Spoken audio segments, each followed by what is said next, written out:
Hi. See, before we enter into section 4 of paper 2, I have to add one more point regarding those oxyacids of phosphorus. One more memory point. It is this. See, there are four reducing acids of phosphorus. There are four reducing acids of phosphorus, and you can see these reducing acids would either have pH bond or PP bond, either pH bond or PP bond. Okay, and three have pH bond and one has PP bond. Three have pH bond and one has PP bond. If you remember in the last class, I was telling that the number of oxygen atom in all these oxyacids increase in the order 2, 3, 4, 5, 6, 7. 2, 3, 4, 5, 6, 7. Okay. And you can remember in one way that these reducing acids have 2, 3, 5, and 6. Not 4 is not included. 4 is not included. 2, 3 is there, 5, 6 is there. So you can remember. And again, the three having pH bond are S3PO2, S3PO3, H4P2O5. S3PO2, S3PO3, H4P2O5. That is hypophosphorus acid, orthophosphorus acid, pyrophosphorus acid. All will be us acid, no ic acid. So you can remember in another way, there are only three OUS acids, and all these three are having pH bond. If you remember the last class, there are three us acid, three ic acids, isn't it? Three ic acid, and all these three us acids have pH bond. Okay. So remember that way. S3PO, two are having only one phosphorus, one is having two phosphorus. S3PO2, S3PO4, S4P2O5. And the one having PP bond and this acts as a reducing acid is hypophosphoric acid, H4P2O6. It is having PP bond. Okay. So hypophosphorus and hypophosphoric acids are reducing acids. One is due to the presence of pH bond. The other is due to the presence of PP bond. Hypo are 2. Ortho is 1, pyro is 1. Hypophosphorus, orthophosphorus, pyrophosphorus, then hypophosphoric. Okay. That way you can again remember them as a group. Okay. Take care. See here, paper 2, section 4, numerical type. The first question is from solid state chemistry. And here it's a very straightforward question. You are asked to find the density of a element. You are given the atomic mass is given. Its cell content is given because it is said to be face-ended cubic or cubic close packing. Then you simply, and edge length is A is also given. See, edge length A 400 picometer is equal to 400 into 10 to the minus 12 meter. To convert it into, after converting it into centimeter, 400 into 10 to the minus 10 centimeter, adjusting 0, 4 into 10 to the power of minus 8 centimeter. Cell content Z is equal to 4, reason since given CCP or FCC. Atomic mass given 105.6 AMU means 105 point the same value gram per mole. Density gram per centimeter cube. The equation Wm into Z divided by Avogadro number Na into A cube. 105.6 into 4 divided by 6 into 10 to the power of 23 into 4 into 10 to the power of minus 8 cube. See here, 10 to the power of minus 8 cube is 10 to the power of minus 24. Isn't it? 10 to the power of minus 24 into 10 to the power of 23 is 10 to the power of minus 1.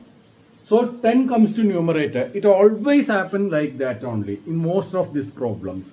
So you can change this 4 into 40.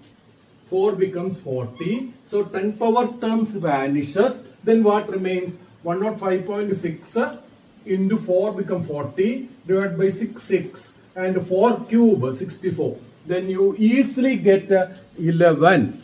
Very easily you will get the answer to be, no complication in calculation, you will very easily get 11 to be the answer. Okay. See, the next problem is from chemical equilibrium. Of course, chemical equilibrium problems are always somewhat tricky. Okay, especially when related to solubility, solubility product, etc. See, in this question, they are telling that they are mixing two solutions, barium nitrate and sodium iodate, definite volumes of solutions of definite concentrations of barium nitrate and sodium iodate.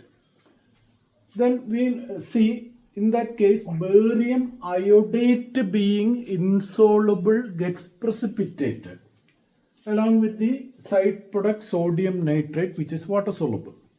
They are asking us what is the solubility of this BaIO3 twice in that solution. To find that, they have given us the solubility product of BaIO3 2 minus BaIO3 twice. Okay, let's proceed. See, first we write the balanced chemical equation. They haven't provided that. BaNO3 twice plus 2NaIO3 balanced way. BaIO3 twice precipitated plus 2NNO3 aqua. This is aqua, this is aqua, this is a solid precipitate, this is again aqua. See, they have given the initial volume and initial molarity of these two solutions mixed. Initial number of moles or millimole, molarity into volume. See, molarity is given as 0.01 barium nitrate. Volume is 200 ml. Since we take 200 ml, we get millimole. 2 millimole. Likewise, number of millimole of sodium iodide 0.1 into 100. 10 millimole. See, first we imagine that the maximum possible barium iodide to get precipitated. First we imagine total precipitation of maximum happens. See, as per this equation, 1 mole completely react with the 2 mole. Here if we compare these values, this is definitely the limiting reagent. This is LR, limiting reagent. So 2 mole of barium nitrate would completely react with the 2 into 2, 4 mole, because it is 1, it is 2. So when it is 2, it is 4. 2 millimole completely react with the 4 millimole, precipitating 2 millimole of barium iodate. Agreed?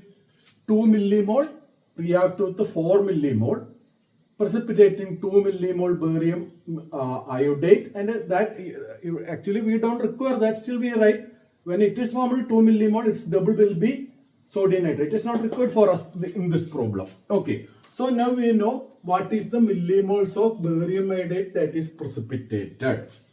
But you have to remember that this will be remaining in excess, no? Since 10 millimole we have taken, 10 millimole we have taken, 4 millimole consumed for precipitation, isn't it? 4 millimole consumed for precipitation. So 6 millimole remains. Okay, 6 millimole remains. Okay. Then, from that we are writing the next step. IO3 minus aqua remaining in the solution.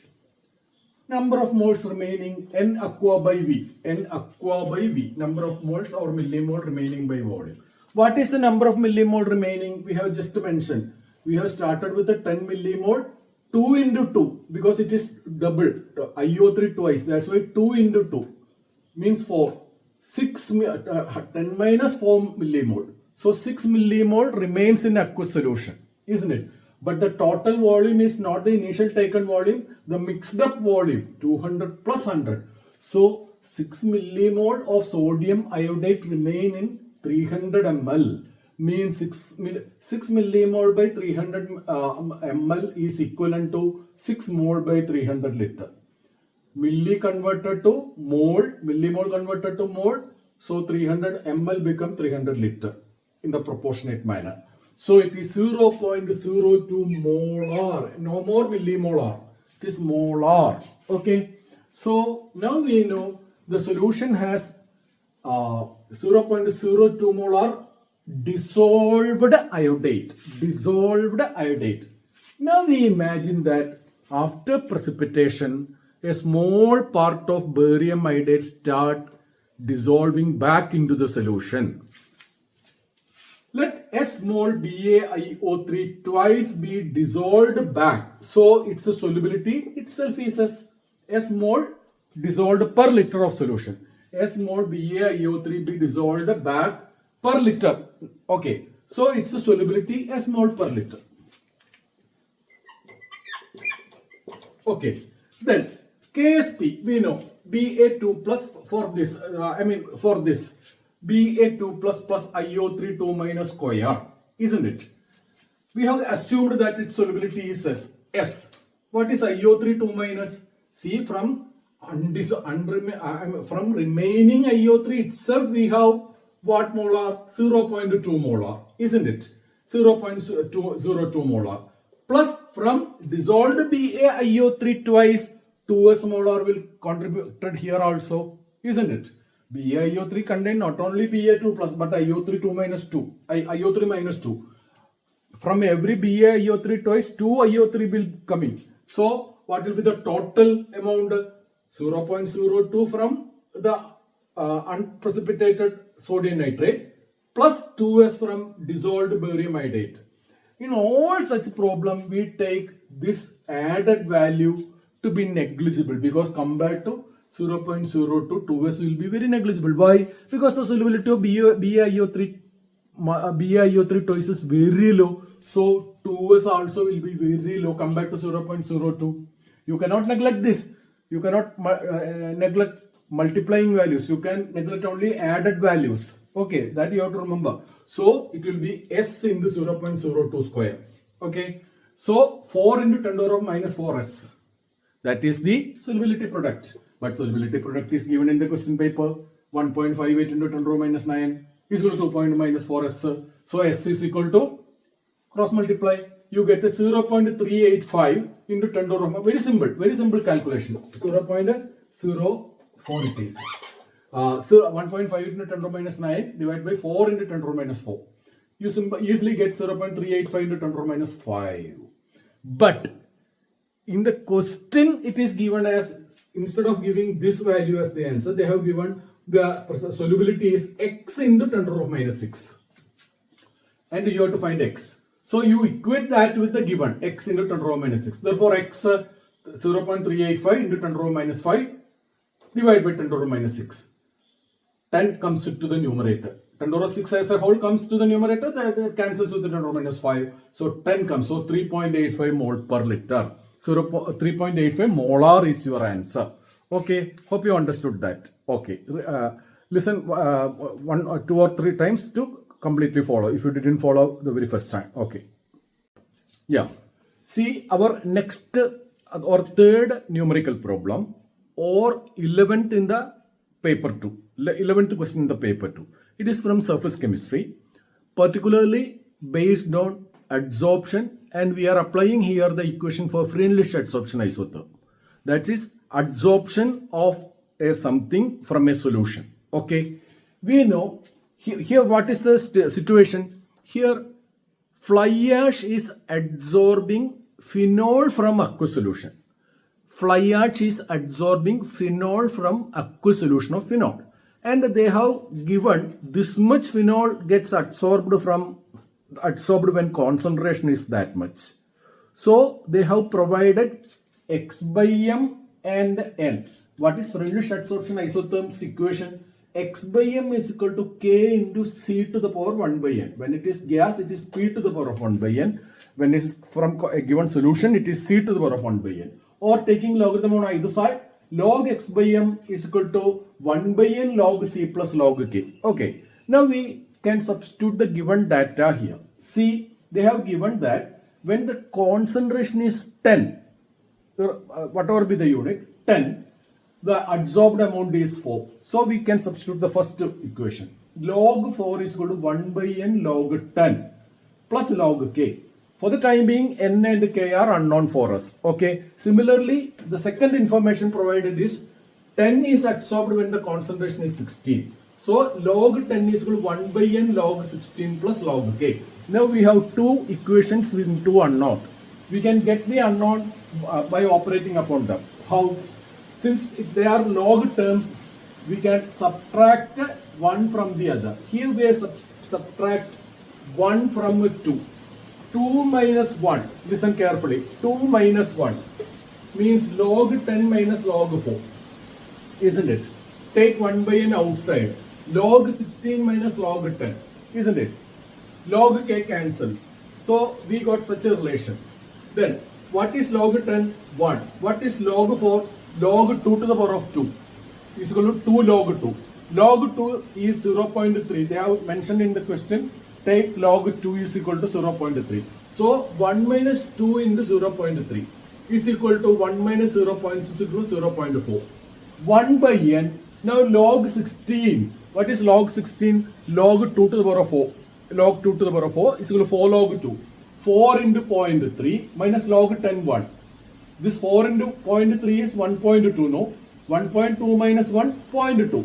So 0.4 is equal to 1 by n into 0.2, isn't it? Therefore, n is equal to 0.2 by 0.4 is equal to 1 by 2 is equal to 0.5. We got one of the unknown n for the time being. Okay. Now we can feed it back to equation 1 or 2 to get a k also. K or log k also. See, now feeding in 1 in this. Log 4 is equal to log 4 is we know what is log 4, 2 log 2, 2 into 0.3, 0.6. Okay, 1 by n, 1 by 0.5 into log 10 is 1 plus log k. Okay, so is equal to 1 by 0.5 is equal to 2 plus log k. So what we now got, 0.6 is equal to 2 plus log k. So log k is equal to what? 0.6 minus 2. 0.6 minus 2. Log k is equal to 0.6 minus 2 is equal to minus 1.4.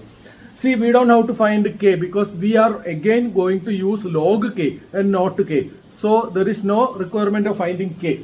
So applying in the third case where they are asking in the question what is the amount adsorbed when the concentration is 20 means we have to use the same equation again and find x by m when C is 20. That's all. Simple question actually. Log x by m is equal to k we know. I mean 1 by n we know. 2 log 20 minus log k plus log k is minus 1 by 1.4. We have found. Isn't it? 1.4. Repeat. Log x by m is equal to 1 by n is 0.2. Log c is log 20. Log k is minus 1.4. Okay. Therefore, is equal to log 20 is what? 1.3. Log 20 is 1.3. Isn't it? Because it is log 2 characteristic is 1. Then 1 point log of 2.0 is 0.3. That's why we got 1.3. So 2 into 1.3 minus 1.4. 2.6 minus 1.4 is equal to 1.2. So we got log x by m is equal to 1.2. Therefore, what is x by m? That is what we are requiring. X by m is equal to anti-log 1.2. There, actually, they should have given what is the value of 1.2 in the question. They haven't provided. Then by using, those who are familiar with that value, it's okay. Otherwise, one will have to look into the table which is not available. 1.5 into 10 to the power of 1 is equal to 15.8. So here the answer is 15.8. Okay, only that way. Okay. Now the 12th question, which is the fourth numerical. Okay. It is from kinetics. Okay. A less common type question. Listen carefully. They have given for a particular reaction, rate equation is given as dx by dt is equal to k into square bracket a into square bracket r, where a and r are reactants. And they have also provided the information that initially concentration of R0 is 10 times A0, 10 times A0. Okay. And they are telling this. Somebody who was experimenting with this supposed that this reaction to be zero order with respect to that reactant which is taken in excess. Of course, a reaction goes zero order with respect to that reactant which is taken in large excess. That's why the hydrolysis reactions carried out in the presence of large excess of water follow zero order kinetics with respect to water. Okay. Similarly, here somebody who was experimenting thought that since 10 times concentration of R is more than that of A, probably the reaction is zero order with respect to R, zero order with respect to the large excess reagent R. Then, see, assumed it to be pseudo, then what happens? The reaction, when the reaction is zero order with respect to one of the reactant, the reaction becomes pseudo unimolecular. Now it depends only upon the concentration of A and not upon the concentration of R since it is in large excess. Okay. So assumed it to be pseudo unimolecular with respect to R, K, then we can take K into R to be a constant. That reactant whose concentration is very excess, its concentration practically does not change with the progress of the reaction. So the usual rate constant into concentration of R, which is K into R, can be taken as a new constant K0, a new constant. Now, rate, actually, their assumption is wrong. Okay, their assumption is wrong. Actually, this reaction is still dependent upon both the A and R concentrations. So, rate equation originally is dx by dt K into A into R. Assumed, that is wrongly assumed actually, dx by dt is equal to K into R. They took it to be another constant. Into A is equal to K0 into A. Hope you understood that. Okay, this is their assumption which is actually wrong, and this is the actuality or reality here. Let us take, now we want to calculate the percentage error in the result they have calculated when the reaction is 40% complete. This is the question. What is the percentage error in the result at the time when reaction is 40% complete? This is the thing they have asked. Listen carefully.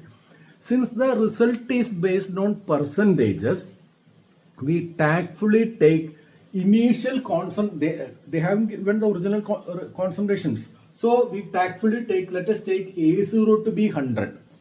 Okay. Then naturally R0 will be 10 times 1000. Okay. Now, actual rate when reaction is 40% complete. K into, we have to depend upon this actual K into 100 minus 40, isn't it? Into 1000 minus 40. Agreed? Because when how much A is consumed, that much R is consumed, because they are first order with respect to both. Okay, so that much R is A plus R is product here. So it will be K into 1000 minus 40 into 100 minus 40 into 1000 minus 40. It will be K into 60 into 960. Supposed rate, wrongly supposed rate will be what? K0 into A, no R term, or which is actually K into R0 into A. For them, is R0 is not changing. It remains to be 1000. It does not become 960 in the reality. In the reality, it is becoming 960. But they took it to be 1000 itself because it is pseudo unimolecular. They are wrongly assumed. So what will they substitute? K into 1000 into 60. That produces, that is the source of error in their calculation. Okay. Instead of actual 960, they have took 1000. So their answer will be higher than the real value. Okay. So K into 1000 into 60. Now error, percentage error. How to calculate? What is the higher unreal result? K into 1000 into 60. What is the real result? K into 960 by 60. Agreed. So what is the relative, what is the error? K into 1000 into 60 minus K into 960 into 60. So what is the relative error? This error is happening on the actual rate, not on the, you shouldn't write K into 1000 into 60 in the denominator. It is K into real, any error is calculated based on the real value, not on the supposed value. So denominator should be K, not the bigger value here, but the smaller value here. K into 960 into 60. And to convert the relative error to percentage error, you have to multiply with 100. So what happened? K cancels completely. 60 cancels completely. So what remains? 100 minus 960 by 960. 100 minus 960 by 960 into conversion term 100, because we want it in percent. You get 4.17%. So if you think with a cool mind, you will reach at the ends. Okay, so the relative error here is, percentage error here is 4.17%, 4.166, which is 4.17 approximated. Okay. The next problem means question number 13, the fifth in the order of numerical. Okay, it is from solution and it is regarding the osmotic pressure. See, in this problem, they have given the osmotic pressure developed by a solution at a particular temperature. But instead of giving in this much atmosphere, they have presented it as this much centimeter solution. Pressure can be expressed in centimeter, isn't it?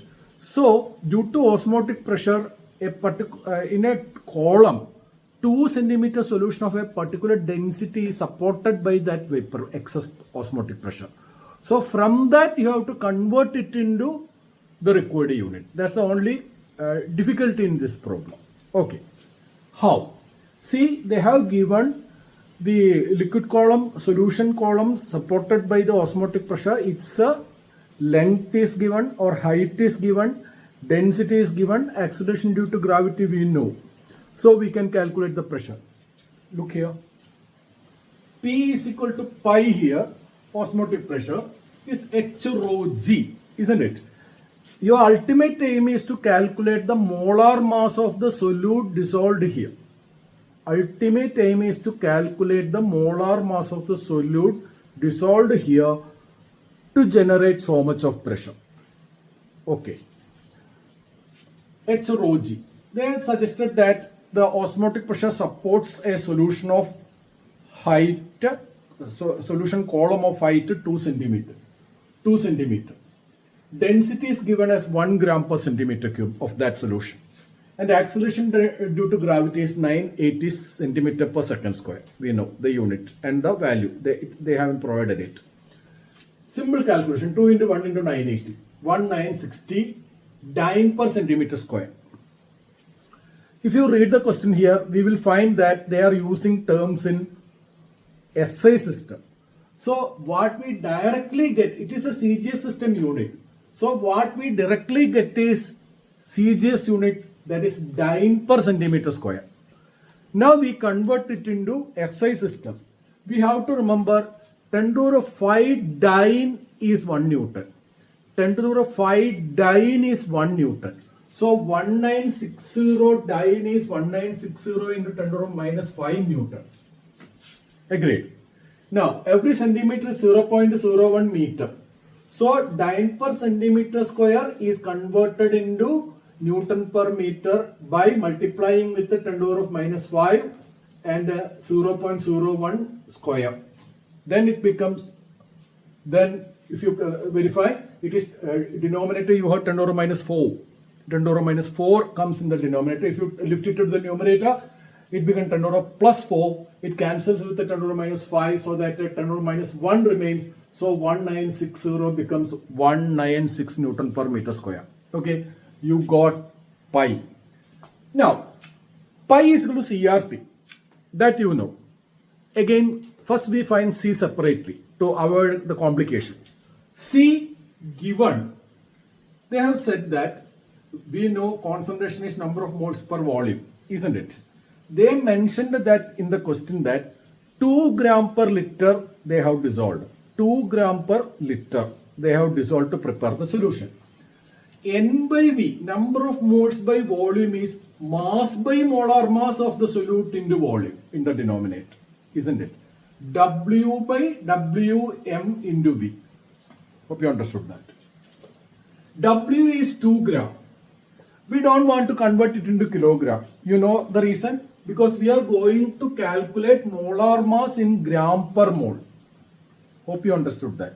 Since both are gram and gram will cancel, so we don't have to worry about that. So 2 gram, how the units cancel, I have written that 2 gram molar mass in gram per mole. Okay, into volume in liter, that is the molarity in usual terms. 2 gram divided by, I repeat, concentration is number of moles by volume, is equal to mass by molar mass into volume. 2 gram they have mentioned per liter, so volume, in the place of volume I have written 1 liter. Wm we have to find it out. Okay, 2 gram by Wm gram per mole, but SI system again trouble. We have to convert liter into meter cube. We know 1000 liter is 1 meter cube now. So instead of 1 liter, I am writing 10 to the minus 3 meter cube. Okay, 10 to the minus 3 meter cube. Okay, now what it is? 2 into 10 to the 3 by Wm after cancellation of gram mole per meter cube. Okay, you get that as, you don't have, if you properly substitute, you don't have to worry about the cancellation of unit, it will automatically come. Still, for those who are worrying about it, I have written the units also. Okay, we are not, to prove that we are not going wrong. 2 into 10 to the 3 by Wm mole per meter cube. Now we substitute. Pi is equal to CRT. Pi is equal to 196, we have written, and Newton per meter square. Is equal to C, this value. 2 into 10 to the 3 divided by Wm mole per meter cube. R, they have given it in 8.3 in the question to use in joule, but we know joule is Newton meter. 8.3 Newton meter per mole per Kelvin. Gas constant, no? So per mole per Kelvin, joule per mole per Kelvin. Into Kelvin they have given 300 Kelvin. See, so what? Look at the numeral part only. Therefore, Wm you take to the left hand side. 196 you take to the right hand side. So Wm 2 into 10 to the 3 into 8.3 into 300 by 196. You closely verify. Then it simplified to 25408, isn't it? Is equal to 2.5408 into 10 to the 4. Agreed? That will be in the unit gram per mole. Okay, as we want it. Okay, but in the question it is given as x into 10 to the 4. So x is 2.54. Okay, so the answer is given to be 2.5, nearby 2.5. That's the answer. If those who are doubtful about the unit, see, if everything is okay, the units on either side will be the same. I am verifying it with respect to this equation. You can verify it with respect to this equation. On the left hand side, you have Newton per meter square. Here the units are mole per meter cube, Newton meter per mole per Kelvin, and into Kelvin. You look, it will be correct. Newton will remain on either side. This side will reduce to Newton per meter square if you verify. Okay, to minimize the time, you can verify it yourself. It is correct. Okay, so the answer is 2.5. So it is a problem mainly somewhat complicated just because of the unit. Otherwise, it's very simple. Okay. The next question, it is question number 14 in the sequence, and it is the 6th question in the numerical type. It is from electrochemistry, and here we have to calculate the voltage generated by a fuel cell. We have to calculate the voltage generated by a fuel cell where butane is used as the fuel. Butane is used as the fuel. See, the equation we are going to use is delta G0 is equal to minus NFE. NFE is 0, where E0 we have to calculate. See, to find out delta G for this reaction, first we have to write the balanced chemical equation for the combustion of butane. Look here, C4H10 gas plus oxygen giving carbon dioxide in water. First we will be balancing this equation. Look, C4H10, upon complete combustion, since there are 4 carbon, it will generate 4 carbon. We have to balance, the equation is not given there. 4 carbon is there, it is giving 4 CO2. And since there are 10 hydrogen, it will generate 5 H2O. Okay. Now we have to calculate the total number of oxygen atom on the product side. 4 into 2, 8 plus 5, 13 oxygen atoms we require. 13 oxygen means 13 by 2, that is 6.5 O2. So to balance, we have to write 6.5 O2 We got this equation. See, in the formula, delta G is equal to minus NF is E0. N is the number of electron transferred per balanced chemical equation. How to find out the number of electron transferred in this balanced chemical equation? See, here carbon gets oxidized, whereas oxygen gets reduced. Carbon gets oxidized because carbon here is -4, every carbon -3, because carbon-carbon bond is there. Carbon gets electron from hydrogen. So, but since there are carbon-carbon bond -3 or in between carbon -2, we are not bothered about individual carbon atoms oxidation state.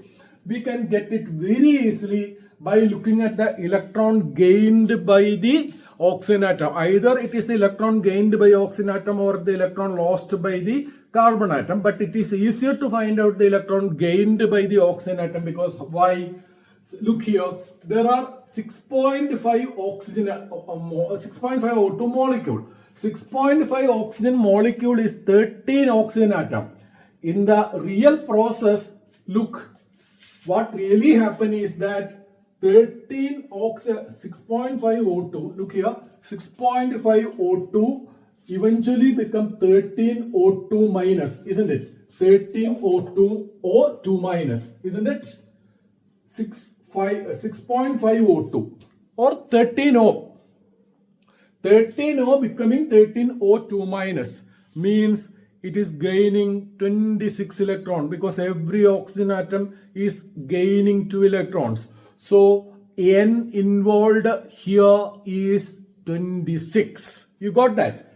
You don't have to worry about the total equation. Either you calculate the change in oxidation state of carbon, or you calculate the change in oxidation state of oxygen. Where in one case electron is lost, in the other case electron is gained. You need not worry about both. You need to verify one case. It is easier to verify the oxygen state. So N is equal to 26. Now delta G, how to calculate delta G? For that, data is given. They are given in free energy change of formation of butane, carbon dioxide as well as water. Oxygen delta G formation 0, free energy change is 0, okay, being element. So delta G 0 for this net reaction is equal to 4 into delta G formation carbon dioxide plus 5 into delta G formation of water minus 1 into delta G formation of the reactant butane, isn't it? These three values are given.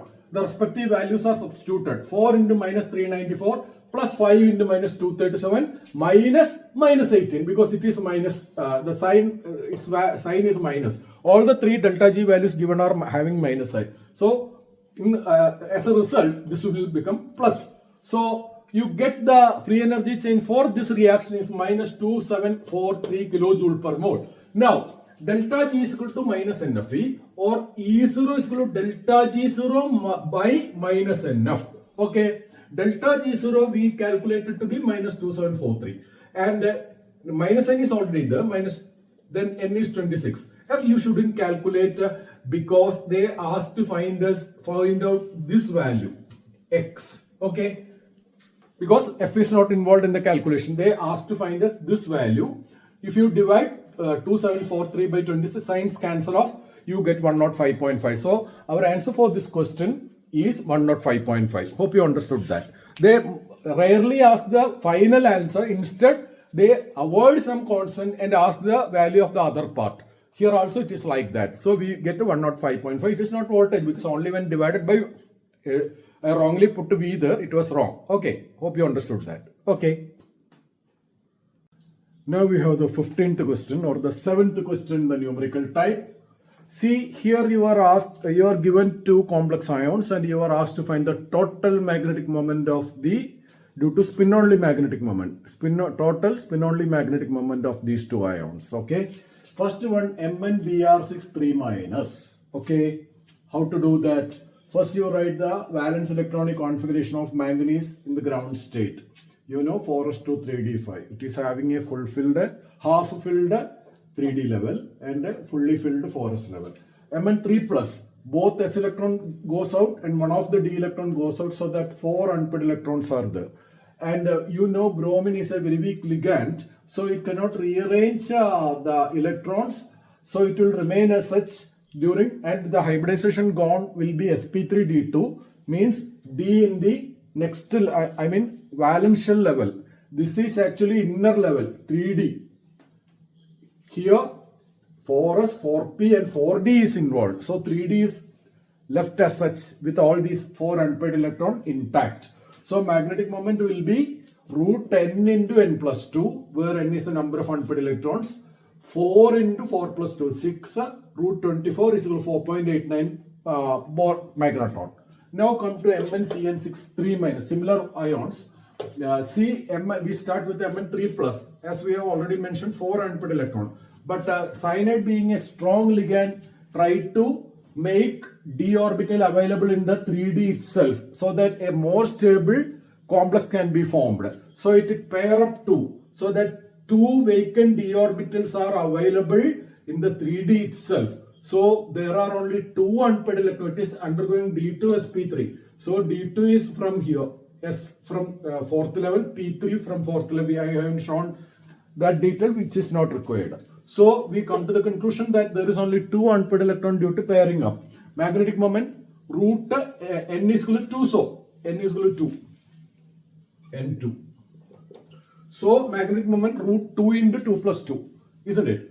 Root 8, 2.83 Bohr magneton. So magnetic moment total, add these two values, 4.89 plus 2.83, 7.72 Bohr magneton, which is the answer here. Okay, this is the simplest of the numerals. Okay. Hi.